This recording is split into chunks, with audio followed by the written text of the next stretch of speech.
Right on. And welcome in to another episode of the Bacon Mark Wrestling Show on the Tell Me More podcast. I'm your host, Mac Bourne. You guys already heard Ethan Raby try to ruin my intro. We also have Wade Christensen. How's it going, guys? So far off to a good start. Yeah, of course. Yeah, I think that's the first time I've ever accidentally cut in on your intro in almost 2 years. So pretty good. There had to have been another time, but since I can't think of it right now, I'll let it go. No, I literally sit and hold my breath when you're talking, and I just wait because it's like I don't want to fuck up the intro because I can tell one day how much you enjoy it. I will blame this one on Zoom. It is this process that allowed you to try to talk over my intro. You didn't count it down. We're going to get started talking SummerSlam. We're going to be talking NXT TakeOver. We're going to talk all wrestling. It's been a while since we've been able to jump onto a call and just be able to talk about what's going on. And part of that is just this non-fan wrestling situation. But now that we've entered the Thunderdome, there's going to be so many things for us to break down, talk about, and figure out. And then obviously with it being SummerSlam, the biggest event of the summer, and for them to have such a crazy finish, something we never saw coming, multiple roll-up pins on a pay-per-view. Who knew? We are going to have a fun time. And we're just going to start, and I'm going to kick it around to you guys to figure out. We started doing the bit about what's the best wrestling you've seen since the last time we talked. Now, we're in a strange time, but we've given even more. There's a bunch of months for us to watch wrestling content, find something that stands out, and then bring it to the table today. So, Wade, starting with you, what's the best wrestling you've watched since the last time we talked? I have almost watched zero wrestling since the last time we've spoken. I've taken a hiatus from garbage, but I'm still on social media. I'm still on YouTube. And these like 8-man tags that have been going on in AEW, at least the spots they're showing on Instagram are incredible. Like I love the FTR, the Young Bucks, the Pentagon and his brother, the Dagger or the Blade, whatever they're called. Awesome. All these clips on YouTube have been incredible. I've liked that Bray Wyatt is getting to act like Bray Wyatt again, and we're all just kind of forgetting about the debacle that was Goldberg and all that bullshit. Everyone's just like, forget that happened. He's back on top. But yeah, honestly, I think the best stuff has been like all this tag stuff I've seen from AEW. Even though the internet seems to be saying AEW, all they do is don't sell and have tag matches. Is that what the internet's saying? Are we following different people? We might. Maybe our wrestling Twitter's different. We have the same account. We share an account. But yeah, I'm enjoying them. Like the clips, at least, like seem really great. Brodie Lee's killing it. I'm glad that he's got that new TNT belt. Glad they're doing stuff with him. We're definitely going to, before we even jump into SummerSlam and other stuff, we'll let Ethan say his best wrestling. And then I do want to talk about Brodie Lee, the TNT title, and writing Cody off television for a while, and that whole conversation that was brought up this week. I want to jump into that pretty quickly. But Ethan, what's the best wrestling you've seen since the last time we talked? This one's a little more on the independent side. I RKO'd my boss's son into the pool. And how many fans in the crowd? So, 7 or so. Got a good crowd. So a public health crisis at your independent wrestling show is what you're saying? Yes. Solid. By 2. No, I haven't watched a ton of wrestling. I've been really on and off, but I was really starting to enjoy and still enjoying, I guess, the stuff with Fiend and Alexa Bliss. I like that angle. I like how they're doing it like on a little bit more of a slow burn. It seemed like it would have been something they might have rushed and put into the main event of SummerSlam, but didn't. But I like where that's headed. And NXT TakeOver last weekend was great. I enjoyed that entire card, particularly that ladder match. That might be one of my favorite things I've watched in wrestling in the last few weeks. Solid. And adding on to the Fiend Alexa Bliss thing, I think, I don't know if it's just because they brought her in and the way they played it, but I felt like the promos heading into that match, probably the closest Braun Strowman has been to what I would call acting. He's still not there, but it is night and day compared to where it was. And I don't know. It was getting there until "Why won't you die?" and that took me out of it. But you're Braun Strowman was pretty good. That's fair. Actually true. Yeah. So I thought where they were heading with that was helpful, and then I still believe at the end of the day it'd be great if they hit the switcheroo and they turn Nikki Cross into Sister Abigail. I think that's probably the best way to finish off that story. But in terms of my favorite one, you brought up NXT TakeOver in this last weekend. I also enjoyed the ladder match, but mine goes to Adam Cole and Pat McAfee because, first of all, that clip when Adam Cole goes on to his ESPN show to talk, they did that for 10, 12 minutes. Like, I know everybody kind of focused in on the final bit of it, but like, that is such a good interview that when it was over, like, I'm sitting there and I'm like, I'm 90% sure that this is a work, but the fact that it was even questionable, I'm like, it's one of two things. It's either so good that I'm going to be ready for this match, I'm down for it, or it is they're so good at wrestling, and the fact that you're bringing in a newcomer like Pat McAfee, and for him to get it so quickly and to have kind of it's not really a celebrity, but he's gaining a lot of steam at ESPN. They're having him on their top shows. He's doing the WWE thing. He's coming in for the different NXT stuff, but he is a rising star on a legit brand that gives WWE that crossover appeal. So for him to be as good at selling an angle on his first shot, I was like, I just hope they can put on a decent match. And Adam Cole put him through the works there. Like, he did the neck breaker where he flips him over onto his knee. Like, I couldn't believe they did that, and Pat McAfee didn't walk out paralyzed. The fact that they were able to put as much into that match on his first go around, it was amazing what they pulled off. And the worst part about the match was just that Pat McAfee looked like he'd only wrestled a handful of times, which we always knew was going to happen because he's only wrestled a handful of times. But in terms of the celebrities you throw into a match to try to get something out of it, pretty solid.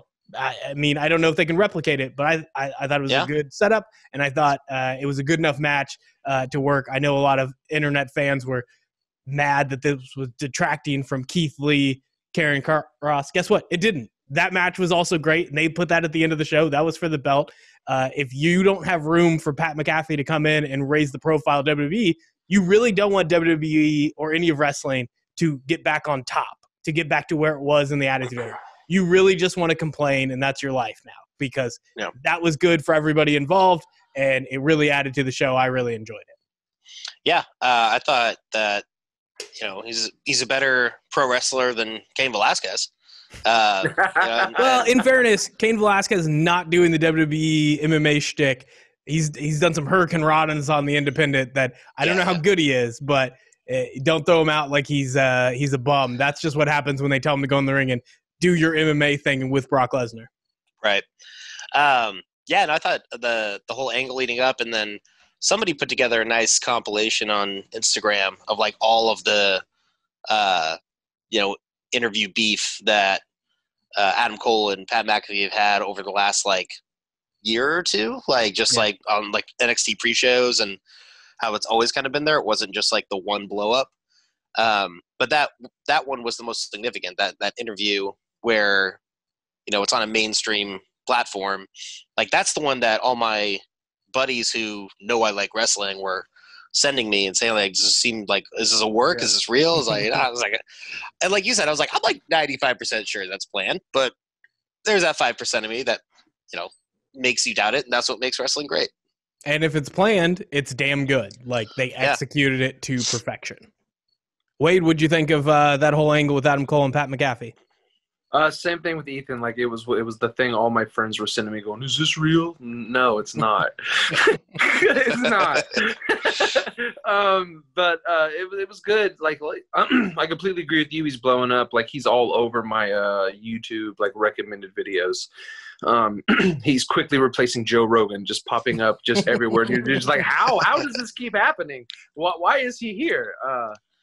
So that's good. Good for them. Good for him. And yeah, surprisingly not a terrible match, which is all I ask from someone that I don't consider a wrestler. So good for Adam Cole for being able to do that. Yeah, I say. And that's a big thing. I thought, if there was any problem with the match was making sure Adam Cole didn't look lesser because he's facing a nobody and, letting that guy be, in control. I was hoping there would be a version of the match where Adam Cole is just making Pat McAfee look silly and instead having him kind of, Pat McAfee gets his ass kicked a little bit early, but then cheats his way to an advantage. That was one way to go. And if Adam Cole isn't as good as he is, that is a problem. That does end up hurting Adam Cole's stock, but he was good enough to make it work to get to the end of that match and, to be on an NXT card where there's going to be a high work rate everywhere else. If you can do that and it doesn't seem out of place, that's a huge win for them, and I think it worked really well. It also helps Triple H pushing him in various situations where normally that like get away from my guy thing is so like half-assed, and Triple H pushed Pat McAfee like 10 yards away when he tried to move him away from Adam Cole. That really helps. So Triple H knows how to sell it, knows how to get people in the right positions, and it worked really well. Sure. In terms of, that was probably my favorite thing watching wrestling recently. But I also did enjoy watching Brodie Lee win that TNT title from Cody Rhodes, and the beatdown afterwards before I even got to watch it, I had already seen reports online. Cody Rhodes is going to sell the injury by staying away, probably because he's shooting a show heels with that one guy from Arrow, whatever his fucking name is. So that, like, already having that news, and I don't know how to feel about that, having where wrestling fans care more about that outside information than what actually happened, because what actually happened was great, and it is good to know that at the very least, for whatever the reason, it is supposed to prop up Brodie Lee in a way that isn't just Cody Rhodes coming back the next week and nothing really happened. They beat the holy hell out of him. That finally gets Brodie Lee and the Dark Order into a position where maybe they're relevant. They're not just taking up time every Wednesday, but they actually are in a position to do something. And I think Brodie Lee is still not quite there in terms of the mic stuff, but it's getting there. It's getting better. Every week he's getting more comfortable just kind of talking on his own. And I think over time, once he finds a really good story to be involved in, I feel like it's going to work. It's starting to put in place, and we know what he can do in the ring. Like, no matter what, he's going to deliver some really great matches because he is a big man that can do just so many things in the ring that not a lot of guys his size can pull off. So I'm excited for what Brodie Lee is going to do going forward. Yeah, I think he's very exciting. I don't know about the whole Dark Order thing. Like, I don't know how I feel about that, but I think he's great. I think he's going to continue to be great. I think no matter what gimmick you put on him, his matches are still going to be great. So, yeah, good Brodie Lee, good thumbs up Luke Harper, whoever the hell you want to be. You're still having great matches, I think. And who gives a shit that we know what Cody's doing? It's the same thing with WWE. Like it's all a work, and it doesn't matter if we know they're going to go film a movie or like whatever the hell it is we know they're doing. Like when they like the comeback, it's the comeback. Like, we don't know when the comeback's happening, and as long as that's a big surprise, then I don't feel like that matters. It's all kayfabe anyways. I don't believe anything. No one's hurt. It's all fake. I just think that when you talk about, like, the a lot of the reasons WWE fans, wrestling fans attack WWE is that kind of like, pretending that the audience is too dumb to know what's really going on. And then for having on the AEW side where within a minute of the event happening, they're telling you what's on the outside. But like, it's like, oh, good job, like following through on wrestling. And even though it's to go off and film, it's like, this is how it should be done. It's like WWE tries to do that and you get mad at them. Like, it's like, oh, they're not really hurt, you asshole. It's like, yeah, that's wrestling. This is how it works. And it's just weird to see that kind of, I don't want to bash AEW, but I do feel like that is a ridiculous divide of fans that have just treated AEW and WWE differently in a way that is not just, here's a show that is giving us what we want. It is so clearly just this vendetta to say that get Vince out of the way because he's ruined wrestling. Yeah. But it's anything that happens is Vince's fault. Vince did it. And then there are things that happen on both shows. And the only difference between how they react to it is that, oh, Vince made that happen on WWE. That's awful. Here's it happened on AEW. Cody Rhodes is a genius. And like, no, this is just normal wrestling shit, guys. That's all it is. Yeah. Just a quick AEW comparison, if we're doing that as it's into my head. I was seeing how Randy Orton was attacking all these legends, right? So I'm watching all of them, and I see everyone's bitching about the way Shawn Michaels sold the RKO and the punt, you know? And so I watched it, and I was like, yeah, that's kind of dumb, like to get two finishers and whatever, you know. As I'm reading the comments, like, it's all people whose names like AEW fan 123, the elite rules. And I'm like, okay, hold on, you guys don't get to talk about not staying down for finishers. Like relax. But yeah, that just popped into my head real quick. Stephen Amell. That just popped into my head real quick. I knew it was Steven something. I was kind of in and out of that conversation. That guy's name was on the tip of my tongue. I was like, I just read this today. Fuck is that guy's name? Glad we got that one solved. I kept thinking Stephen Merchant. I would like to watch a movie with Cody Rhodes and Stephen Merchant in it. I was going to say, that sounds to me like a better version of Arrow. I would like to see I was going to say I'd like to see Stephen Merchant in a wrestling movie. He's been in a wrestling movie, but not in a wrestling ring. So Stephen Merchant in a singlet would be an interesting sight to see. Kind of like when Borat was wearing that green thing. It's going to look something like that. Yeah. Yeah, that should be fun. I think we can, let's knock out AEW stuff before we jump into SummerSlam and NXT TakeOver. Maybe we'll get the crossover of AEW and NXT competing.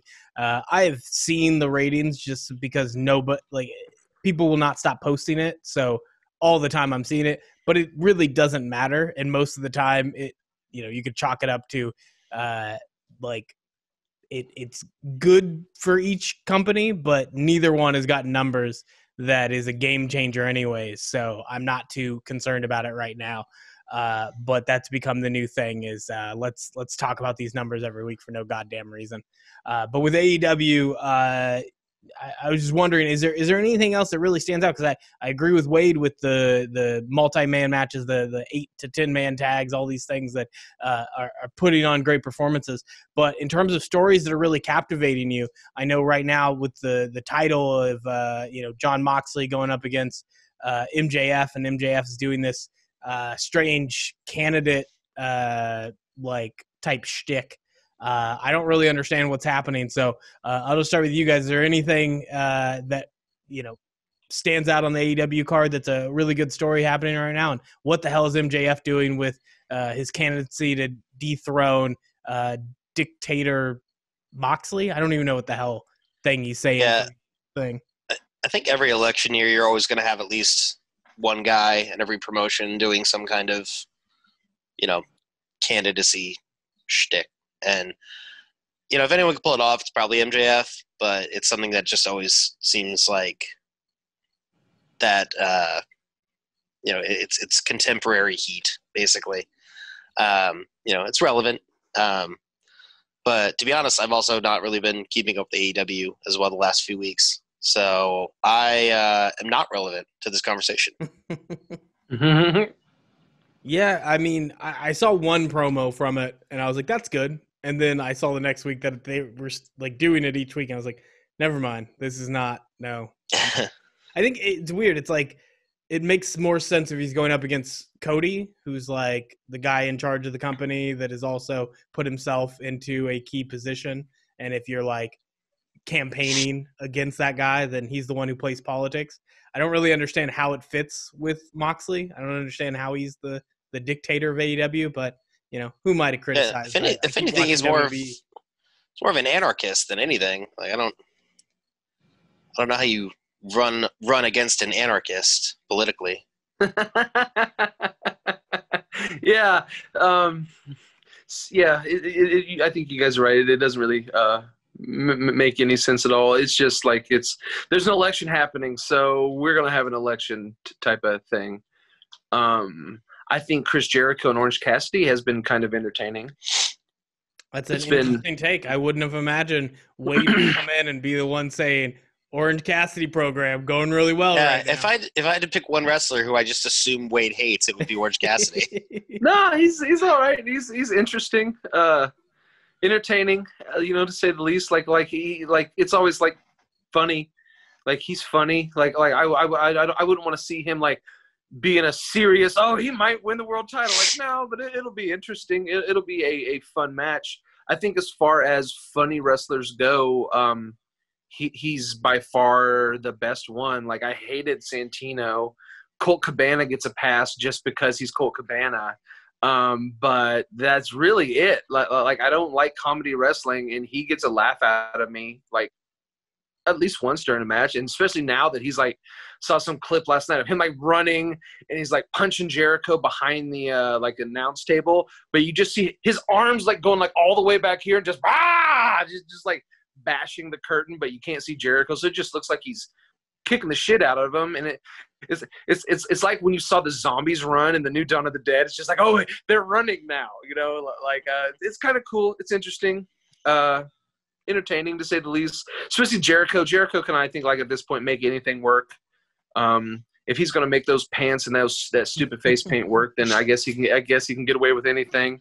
So it's cool. It's always cool to see Jericho just be a super heel and just getting, orange juice dumped on him as he's acting like it's the worst thing ever. It's cool. I like it. It's also interesting to have, just the WWE constant drop, shit on somebody, urine, whatever, and for AEW's equivalent to be orange juice dropped with the actual slices in it is pretty solid. I was thinking you were bringing up Chris Jericho making things work. One of the things they keep having him do is, be on the announce team and help facilitate that, because honestly, I don't know what company has a good announce team right now. They have good pieces, but in terms of the execution of improving a show with the announce team, I feel like it's pretty bad everywhere. And the closest to good was just Mauro Ranallo doing it all by himself for NXT takeovers. I don't really know, what to do, but it feels like Chris Jericho does kind of add that excitement to things, even when he's not talking about, the inner circle. He's talking about Dark Order matches, and he's out there, and it's like, it's not how you would imagine wrestling being conducted, where you have somebody who's a guest on the announce team and he's just there like, I'm just going to be here all night because it's fun. I think it's worked. I wouldn't say to stop doing it, but I do think it's weird when you have somebody like Taz who is managing somebody and then he's on the announce table. And I feel like he's like 50% doing the job correctly as a straight man. And then like he's somehow bad at the part he should be good at, which is being biased as a heel announcer. And I feel like Corey Graves has run into a similar issue with that, trying to be the like straight, not a heel announcer, but he just like flips the switch, and he's gotten better at it sometimes. And then I think in recent, I don't know if it's just Vince not letting him say as many of the things he wants to say. It feels like the longer they're there, the more they have Vince's voice, not just in their ear, but in their head. And they start to, somehow get worse when they should be getting better as they get more reps in. And I think with Taz, it's just like, you're so good at, talking shit. How are you not good at like, bridging that gap there, like making your announce skills benefit the fact that you are a heel manager of, Brian Cage. It seems weird, but it's so awkward, and it's weird to see JR and Taz, veterans that have done this for so long, be over there. And I think it's better than WWE's over-scripted announcers, but it's still so bad that they just seem lost and confused for such a large percentage of the broadcast.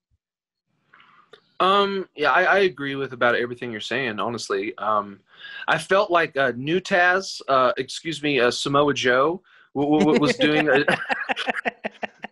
has been doing a pretty decent job, but I feel it's like any heel announcer that we've had in the past like 5+ years with WWE, like Samoa Joe or Corey Graves recently, JBL for a long time. These heel announcers aren't allowed to be heel announcers. Like at certain points, like they're like talking shit on the heels when they should be doing the Bobby Heenan thing of I didn't see anything, Cole, you know. Mm-hmm. And I feel like the only announcer that gets away with doing whatever the hell he wants really is the King. The King gets to tell his stupid jokes and and yeah, I think that blew up in his face on the last one though. Yeah, maybe. I forget what even the joke was that got him in trouble, but it was what did he call it? It was something to do with being like racist towards Kurosawa. Yeah, it was like a swanton bomb, but instead it was like a noodle bomb or something stupid. He called it like a ramen bomb or something. I don't know. Yeah, something awful. Something dumb.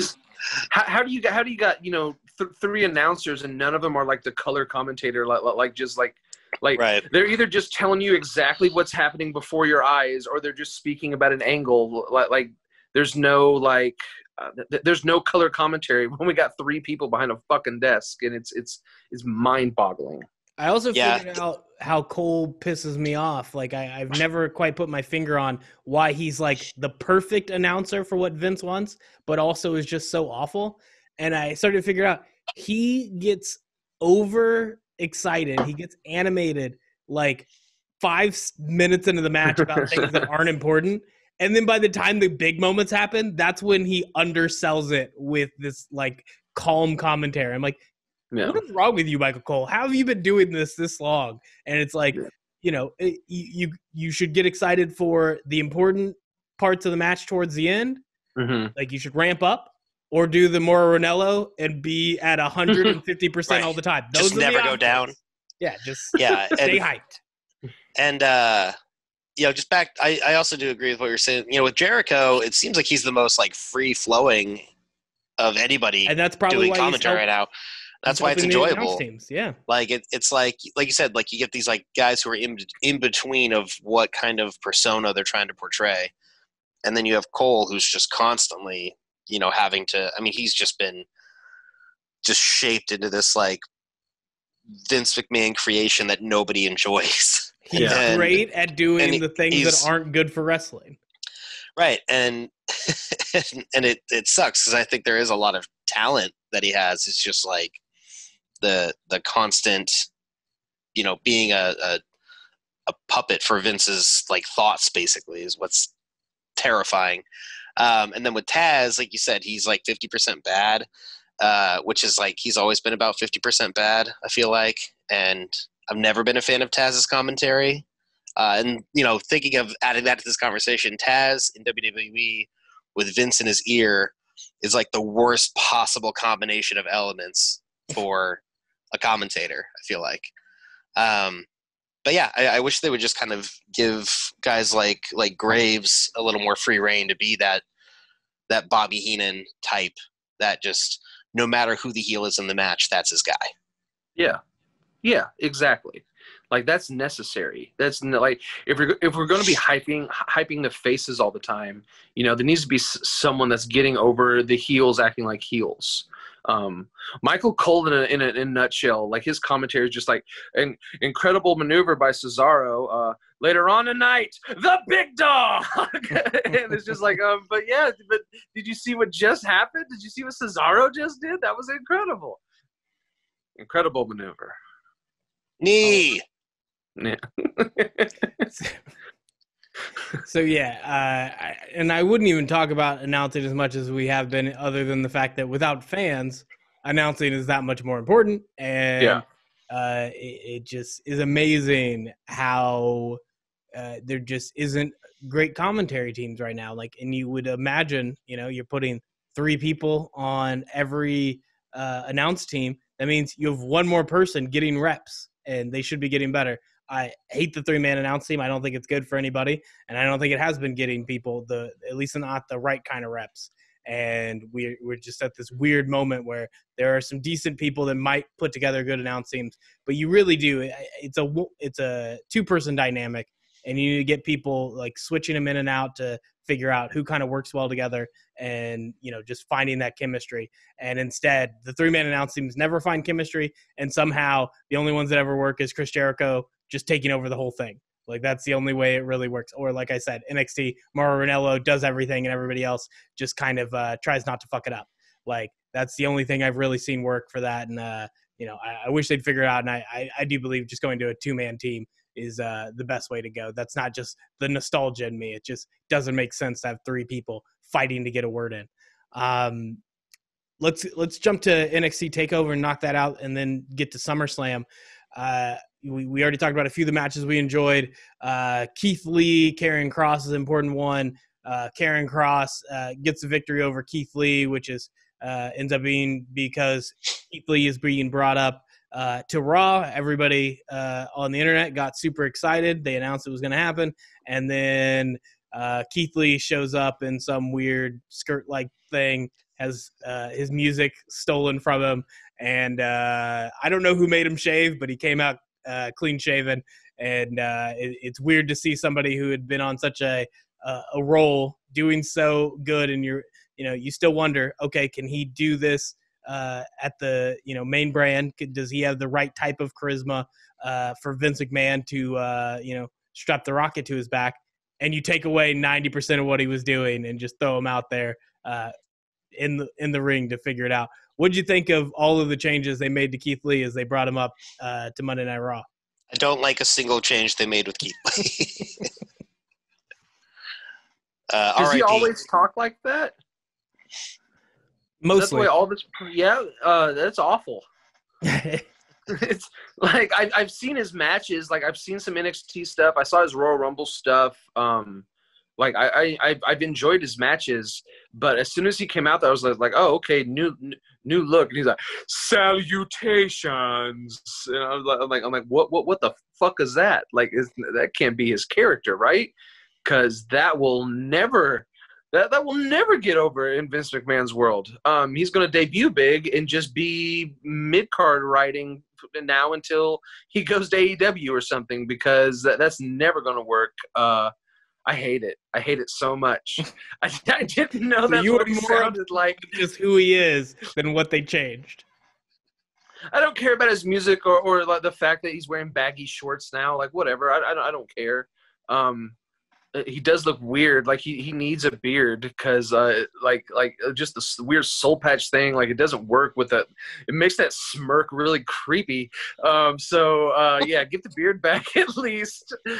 Stop talking like that, for God's sakes, because that's like how are you supposed to be taken seriously? Like ever. I hate it. I hate all of it. I hate all of it. Ethan is our indie darling, big Keith Lee fan. Can you defend not just, I mean, you already mentioned you didn't like the changes, but now Wade's going after who Keith Lee is as a performer, what he brings to the table on the mic. Can you defend Keith Lee as a potential superstar, not just from the ring work, but the entire presentation? I don't know. Monday kind of took the wind out of my sails with Keith Lee. You're so easy to flip. Yeah, I don't really have hard opinions on most things.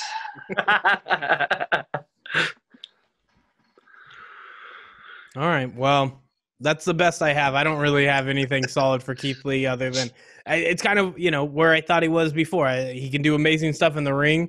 And I kept hearing from, the big NXT fans about the character he could be, the charisma. And I'm just like, that is without a doubt where Keith Lee's going to need some work. I felt like everything. I think he has charisma in the sense of like showmanship. It's just the speaking side of like, it's a very it's a portion of his charisma. You know, it's not that he has like none whatsoever. Well, I mean, he has it in the ring, but I feel like there's a lot of guys that have gone through NXT and had that, and obviously they've had trouble going up to the main brand, and part of that is Vince, part of it is the system, it's the scripted promos. But I think also there are just people that watch NXT. You know, we've talked about this before, where we'll watch takeovers, but in terms of the weekly product, we're not always tuned in. And so there are matches we really enjoyed, but we might not have if we had watched how shitty some of those promos were. Like, if I had gotten a full dose of Johnny Gargano before I saw how good he was in the ring, I would have hated that guy because he's had some god-awful promos down at NXT. Yes. And, you know, maybe that's just a sign that Keith Lee should have stayed in NXT a little longer. You know, I mean, like, that's something that you can develop in NXT, but instead it's like Vince was like, let's just get him on Raw so I can fucking tank him. What? Yeah, put him in a skirt. Like, well, I mean, I also basically just you know, if a guy's not ready in that regard of not being ready to talk at main event level, then don't bring him to Monday Night Raw. Don't put him on SmackDown. Like, that's like, let them develop further. Yeah, but especially don't debut him against Randy Orton. Probably not a good idea.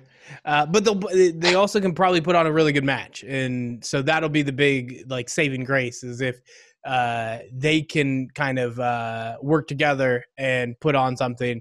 Then we'll see. I guess the biggest problem is we know Randy Orton. Like, if things are off a little, he's gonna tank the match, not as like a way to take somebody down. It's just, if it's not working, he completely doesn't give a shit. And yeah, he will not put the team on his back, so to speak. Nope. He will see the team lie down and decide that he'll walk alone the rest of the way until he's done. He'll cut a promo on a podcast talking about how the new school just doesn't get it about selling storytelling in the ring, and that'll be his way to explain the bad match with Keith Lee. But he's working for him. So yeah, I think Keith Lee could have gotten better, but he also was in a groove. Like, that's kind of the thing, is it wasn't like he was messing up promos. He was hitting those on NXT. The character, the thing that Wade is saying he doesn't like, that's him. That's, you know, and I don't think he fully delivered that on Monday, but it's not like this, like he did it wrong. That is him. That's like best case scenario. The things that Wade doesn't like about it are going to be Keith Lee, and they can change it. They can try to come up with a different character, but that's the thing that people, if you wondered what they were saying when they said Keith Lee was over in NXT, and not just the matches, but he was, you know, this character, that's the character that they're trying to sell you on, and it's not good. So I don't even know if it's like give him more time, because he would just kept doing the same promos that were working with those NXT fans. You know, so we'll see, and maybe it just needs a readjustment. Maybe it is just something where you keep him on NXT, where the ring work matters more than the mic work. Who knows? But we'll see how they do. Maybe the Randy Orton match can change some opinions. But is there another match on the NXT card that really stands out you want to talk about before we jump to SummerSlam? I have a quick hot take of something I noticed. It being my first match of his that I've ever watched, I will say that I think Karrion Kross is nothing but an entrance. Incredible entrance in the ring. I don't know. It looked like something I'd see a guy whose name I don't know on TNA doing. It just was. Isn't he a guy who was on TNA? Was he? Being another guy? Yeah, that's where he wrestles like it. But I was right. That's what he is. You know, I was going to say I thought Karrion Kross was good, but Wade's persuaded me. You're right. I just got to hang in the middle, and I don't really hold on to anything. Nothing with Wade on this one. So I didn't get to see the post-match. He got injured and relinquished the title. I heard good things about his delivery on that, but I didn't get to see it. Did you guys see that? And, what did you think? I heard about it, but I didn't get to see it. But I am excited for the Fatal 4-Way next week. Yes. Now that is going to be Fatal 4-Way under Iron Man rules, which I've never heard of happening. So not in WWE, that's for sure. Yeah, should be fun. I think Ring of Honor used to do it. Okay. Come on, Ciampa. So what fantasy book it for me? What's the best case scenario for this match, how it plays out in terms of number of falls, who wins, and where do we go from here? I think you could get 2 solid feuds out of this one match, and we've already seen, Cole and Balor and Gargano. I'd like to see maybe Balor Ciampa go into a program after this. And then, Adam Cole Gargano is sitting right there, which they've gone back and forth, but, I won't get sick of that either. Who the hell is the face in this group? Balor? Historically speaking, but now Gargano has gone down a road where it's hard to, just immediately, usually with NXT, you're able to kind of have people slide back and forth between being a face and a heel. Gargano's kind of gone too far. I think Ciampa's closer. I think between face and heel. What I see happening is maybe a Ciampa hits a finisher on somebody, goes for the pin, gets broken up at 2 with a coup de grace. Finn gets the pin, steals Ciampa's title away from him, that he was a second away from winning. That leads into their program. That's what I would like to see. I don't know who's the actual face here, but it's probably Balor. But he was a heel though. His was the big turn. Doesn't matter. He's just been taking down new talent. That's just been his role. So he turned heel, and then he's been derailing people who are on the come up. How is he the face? I'm very confused by it. Probably Ciampa, I guess. People fucking love Tommaso Ciampa. It's strange. Hopefully they can pull that off and have him be somebody that is, let's say protagonist who happens to do awful things to people. I don't know the best way to present Tommaso Ciampa that works that way. But, Wade, in agreement with Ethan on how this one should go? I'd like to see what Ethan said happen, but the opposite. I want to see Ciampa win and steal it from Balor, and that's what starts their rivalry. Because I think you're right. Yeah, I think Ciampa is the face. He just made his comeback. Everyone's happy he's there. Everyone else has kind of been there and been dickheads for the last couple months. So it's like Ciampa versus the world, really. So I hope he steals it from Balor, and then that starts some sort of exchange between the two of them. All right, I'm gonna go with, by the end of the hour, 0 falls. Just a marathon of attacks. They're beating the hell out of each other. Everybody's destroyed. We're going into sudden death. And who enters the match to make sure that we're going to get a fall? Triple H. And takes down NXT champion. The Prodigal Sons. NXT champion. Reign of Terror over NXT. That's what this whole thing has been about. But so the last 5 years have been about is this moment of Triple H just delivering 4 pedigrees. What else could happen in this match? It seems perfect. Oh God. Yeah, I can get behind that. Pretty good. That's the only way I have to fix NXT. I do not have answers for SummerSlam, but let's get started. So I think I'm going to get the, there's a certain amount of complaining I have to do every time we get together for a podcast about Sasha and Bayley, because I feel like the exact people who keep telling me that they're working right now are the same people who attacked Baron Corbin, King Corbin for all that time.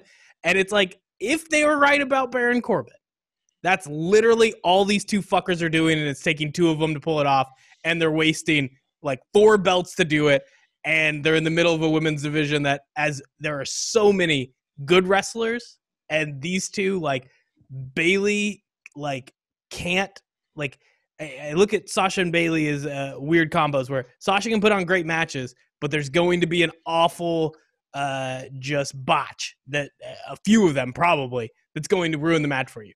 Bayley is going to have 0 botches, also 0 things that matter in the fucking match. And then, the only thing they bring to the table is their wrestling, because on the mic, while they have finally gotten a rhythm, and it's Baron Corbin, where it's you've improved immensely. I don't want to watch this, but you guys are doing fine. I'm proud of you guys. You guys really moved forward. It's just too bad this is an entertainment business, and you're not entertaining. That is where Sasha and Bayley are. And the fact that those shitty indie fans are telling me that it's working while they have tried to run King Corbin off of television. Pisses me off to no end. Guys, how do you feel about Sasha and Bayley ruining my life? Well, you fickle idiot fans are missing Charlotte Flair now, aren't you? You fucking morons. Yeah, this one I have a little bit more of an opinion on, and yeah, I agree. I just don't care how many days Bayley's been champion because I don't think she tells a story in the ring. You know, her mic work has gotten better, but it's still not as good as a lot of other people's mic work. Anybody with a pulse. Yeah, and I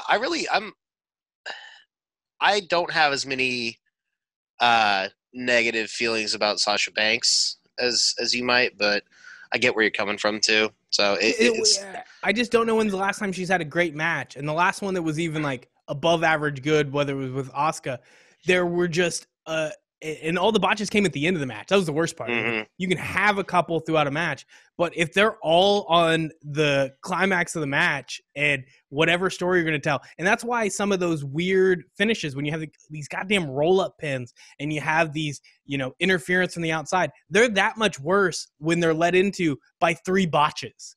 And that's what Sasha has done every big marquee match.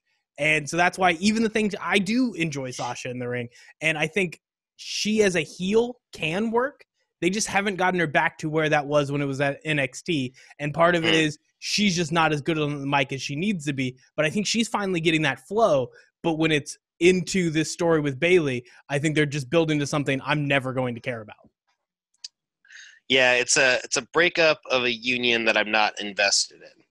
The Bayley and Sasha best friends thing is like always been. It used to be like, okay, that's fine. That makes for a good tag team when you introduce tag team titles, but not completely dominating the entire women's division.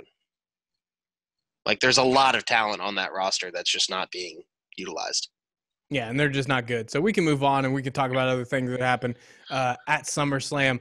I don't know if there's a lot of big matches I want to talk about other than the top of the card being Bray Wyatt or The Fiend versus Braun Strowman, and then what was the other? So you got Drew McIntyre, Randy Orton, and we kind of already know where that's going, where Randy Orton's moved on to Keith Lee. But I do think that was a really good program and a really good match, so I do want to talk about that one for a little bit.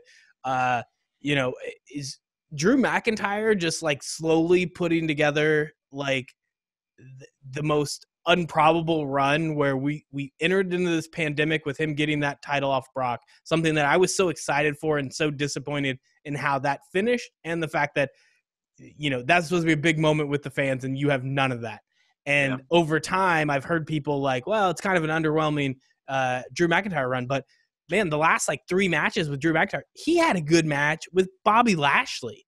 Like, I enjoyed that. That was a good freaking time.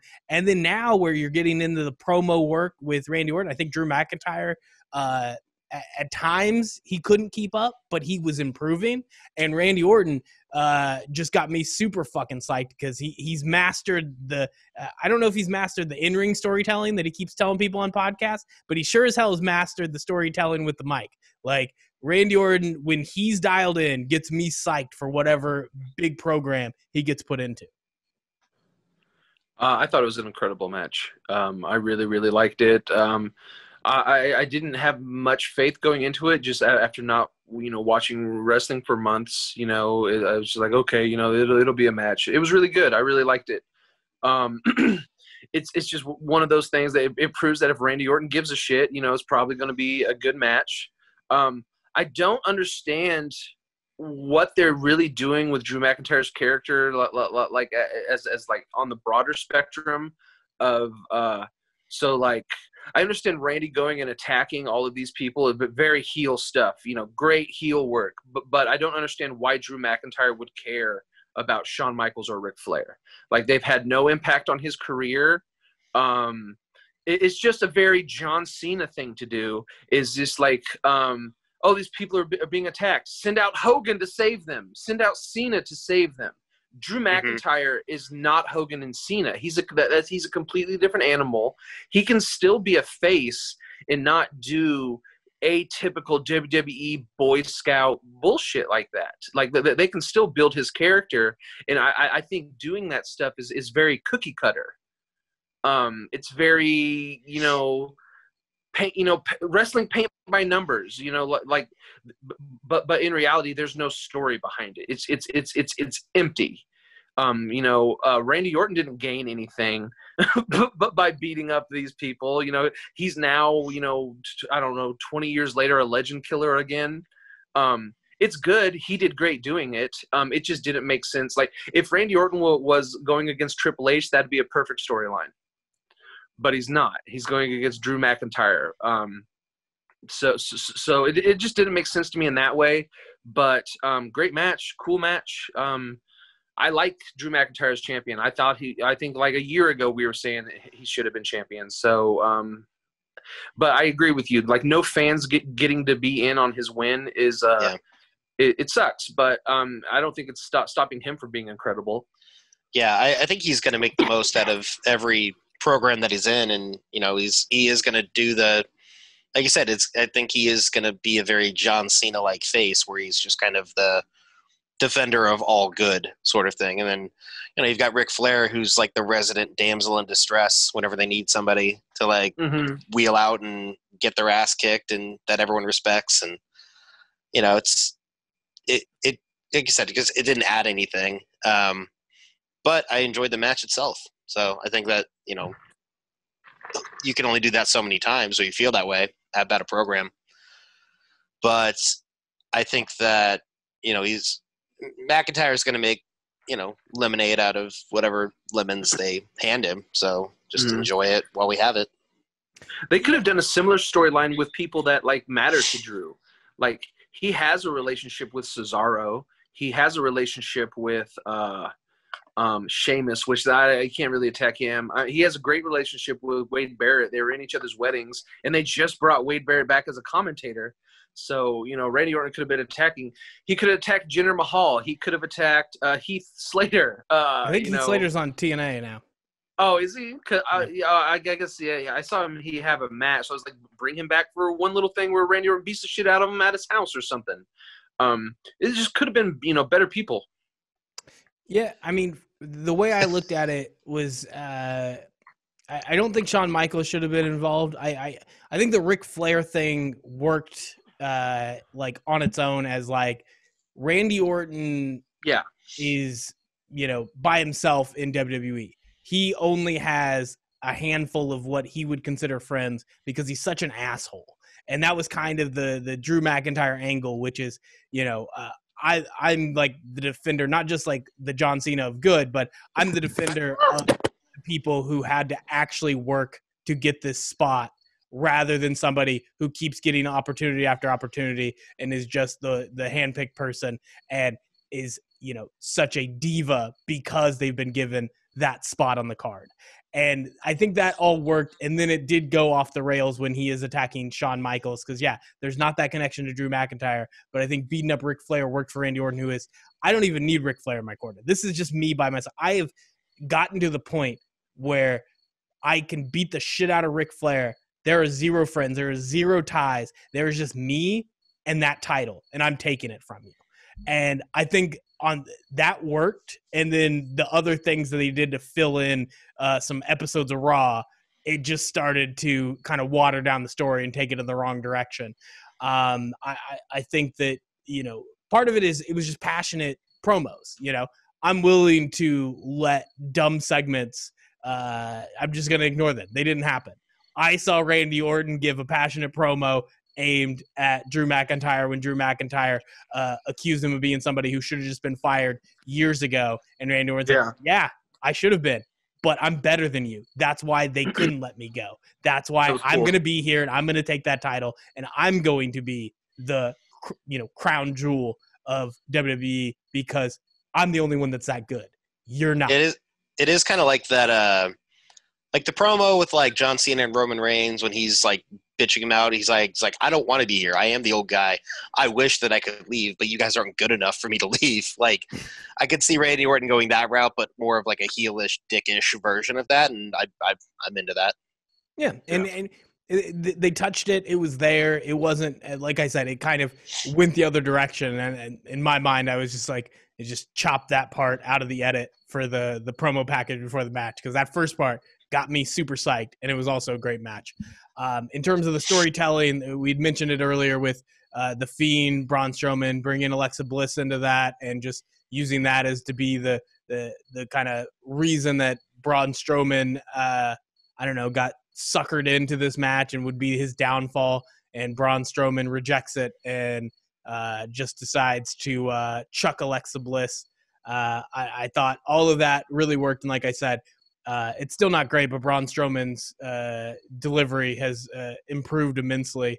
I think it leads into a match that I didn't think was all that great, but I'm happy with the finish, which is it's weird. I feel like it was the opposite for The Fiend before. It was like, you can do some cool shit, but in the end, like, what, you're gonna have Seth Rollins beat the hell out of him with like a toolbox and random shit until finally they just call the match off, or what's the finish that really matters? And in this one, I don't know if there was a lot of great things happening, but I enjoyed Braun Strowman going for that box cutter, because I'm like, is he about to murder a man? Is he about to murder Bray in the middle of the ring? But he cuts up the ring, sets up with those boards over there, and I thought it was the right amount of damage to take Braun down.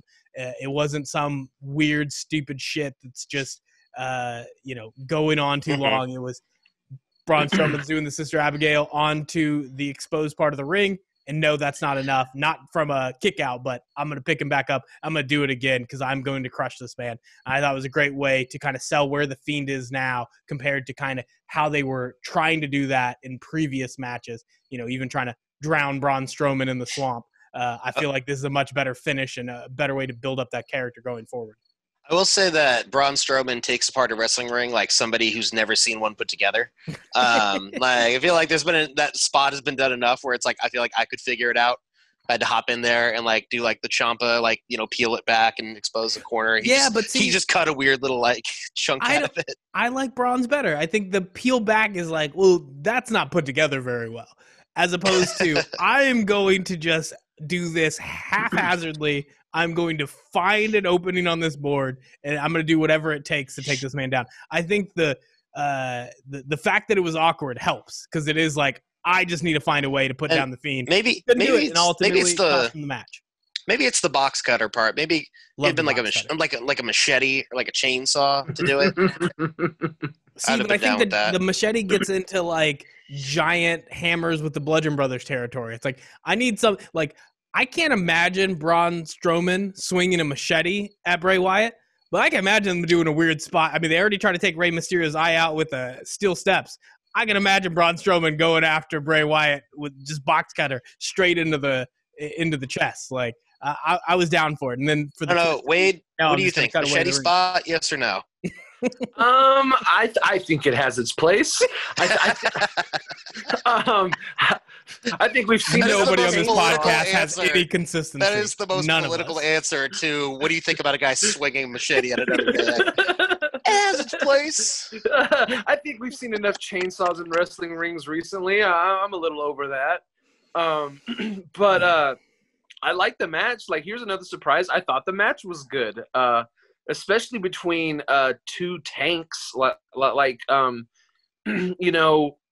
you don't expect the best matches out of the Big Show and Mark Henry going against each other. They have to have someone in there that's kind of, mixes well with their type of wrestling. So I thought, as far as two monsters or two tanks going up against each other, it was best case scenario. So it proves my theory that any match with a combined weight of 600 pounds, Wade gives it a fucking 5-star rating. I thought that might have been maybe not the best choke slam on a table, but maybe the most devastating. Yeah, God. Oh, that spot. Good Lord. I rewound that 3 times. I was just going, oh my God, does he care? He just almost broke him in half. See, this kind of goes back to that, is it a work with Adam Cole, Pat McAfee? It's whatever the answer is, it works. is he sloppy or is he an inconsiderate asshole who's willing to paralyze somebody? It doesn't matter because it looks great. Either way, I'll take it. Of course, I like the Fiend winning. I like the Fiend being able to act like the Fiend and no sell and kick out at one again. But then the end came, and once again we discovered the Fiend's only weakness, a spear. apparently, if you spear him, he just lays the fuck down. Yep. Goldberg figured that one out. And he got Superman punched, and he was also in a really tough match before Roman Reigns got there.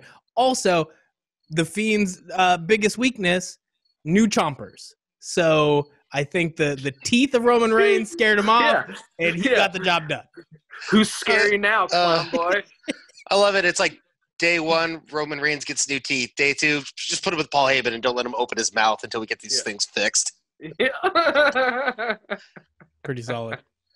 I like Strowman's new look. The fact that him and Baron Corbin have the same barber, I think, is a good choice for the both of them. It's about time. That's gonna be a good tag team in a year or so. Yeah, that'll be all right. So we got the finish there. Obviously, the big surprise, the thing that we never saw coming, was Roman Reigns returning, new teeth and all, and he takes down the Fiend. Why did he get new teeth? I haven't heard the story on this. I just saw a picture of it. There doesn't need to be a story. He's rich.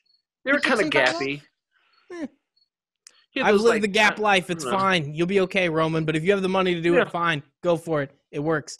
But I think one of the things that was the big takeaway was he comes in just as a badass. He's spearing the crap out of two of the biggest monsters in professional wrestling right now. Yeah. He starts beating them down with chairs. And sure enough, what does the internet wrestling community do? Is Roman Reigns a heel now? As he takes down two people that are clearly heels right now?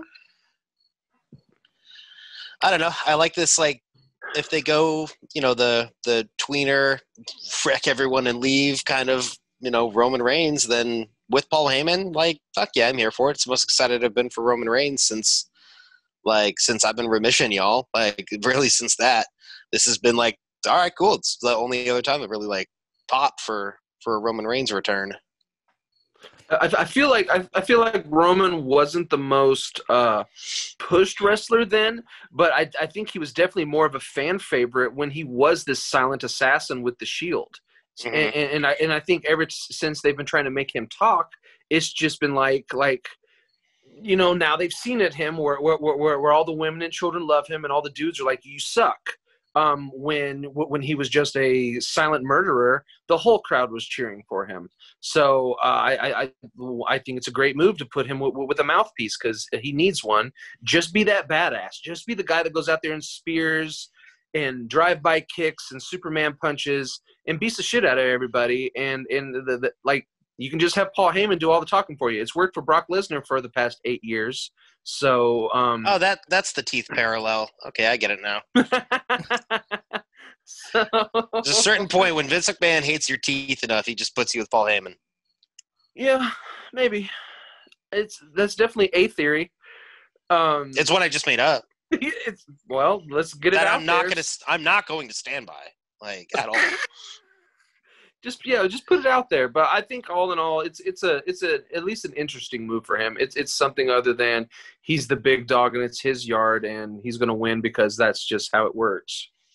So this isn't a prediction. This is a spoiler, but there's no way Roman Reigns is a Paul Heyman guy for more than like one pay-per-view. Yeah, probably not. He's going to turn on him like tomorrow. Yeah, he's going to just Superman punch him off the apron. And this is going to be a poorly planned twist, and there's it's fine as long as he keeps just beating the hell out of people. I don't care what they do with him. I just also don't need fans like, is he the heel now? And then it's like, so which one of the Fiend and Braun who is beating down Alexa Bliss is your face that Roman's attacking? Which one? Like, explain that to me. But I enjoy what they're doing. I thought, all things considered, I didn't expect to enjoy SummerSlam all that much, but I thought it was pretty good. It's gotten me to at least watch more clips in the last week on YouTube from the weekly shows than I have in a long time. So I think that in terms of how they're getting viewers back, this is the best case scenario. This is probably I'm not going to go back to watching Raw 3 hours a week, NXT for 2 hours, SmackDown for 2 hours. But I am going to pay more attention than I have been for most of the pandemic. So I don't know what that means. They're on sort of the right track, and I think the only thing that could derail me is more Sasha and Bayley. So that's where I'm at. What do you think about the Thunderdome? Thunderdome. I love the idea. They stole it from me and they didn't pay me, so that's bullshit. But all in all, I still wish there was a way to do it more of like the virtual. I know that there's just too many factors in, but I did like how as they try to replicate what the NBA had been doing, adding in the like thousands of screens, and then this is kind of weird. I'll tie this back into AEW now. Now I'm starting to feel like maybe Jon Moxley is just bitter, because before I felt like he kept making comments about WWE that fit who he was and what he's just been trying to tell people. And then he made comments about the Thunderdome immediately, just being like, have you guys ever read Fahrenheit 415? It's like, fuck you, Jon Moxley. Like, shut the hell up. Like, of all the possible criticism. Now, at the end, I think the final point still was just, it doesn't matter. That's not going to fix Raw because Vince is still the reason it's bad.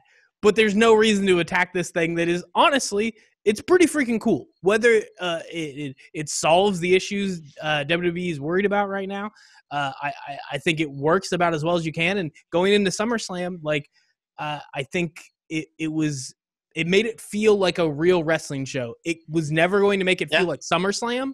But the fact that it kind of got you to feel like, oh, this is how there are fans reacting to what's going on. They're able to react how they want. They can put up a sign that says Fire Velveteen Dream. Kenny Omega showed up on Raw this week. There's a lot of good things that could happen with the Thunderdome. And yeah, the first reaction from Jon Moxley being that is starting to make me question whether some of his other comments were just a little bit bitter rather than accurate about how shitty WWE is. Yeah, I can't say I'm surprised of all the shit that, like, within the first, like, usage of the Thunderdome, there's, like, people putting shit on their screen, like beheadings and last known photo of Chris Benoit and all this shit. You literally are, like, putting on, like, the webcam, like, video chat of hundreds of neckbeards. Like, what did you think was going to happen? Jesus. I'm surprised it hasn't happened just between the three of us in the last hour of us talking. Like, I feel like if you're going to bring people in for these calls, like the NBA, when they did it, they weren't as worried because the people coming in are like season ticket holders, you know? Mm-hmm. And in this case, there's not a way to tie that person to showing up to the WWE show. I mean, you could still try and just, I don't know, ban Kyle and keep whatever picture you have of him because Kyle showed his balls on live TV. But there's not a lot of great ways to hold them accountable. And I just knew that there would be bad things, but honestly, not nearly as bad as I imagined. There hasn't been something that I'm like, okay, they have to stop this.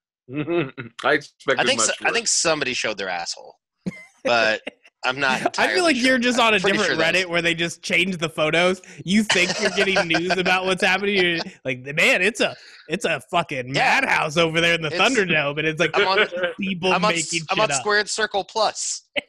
Are you guys not on Squared Circle Plus? I'm only on Squared Circle Fans Only, or Fan Only, whatever the hell it's Squared Circle Only Fans. That's where I'm at right now. Yeah, I mean, like, I do think the Thunderdome is very cool. I do like the idea of it. I think it'll only get better, too.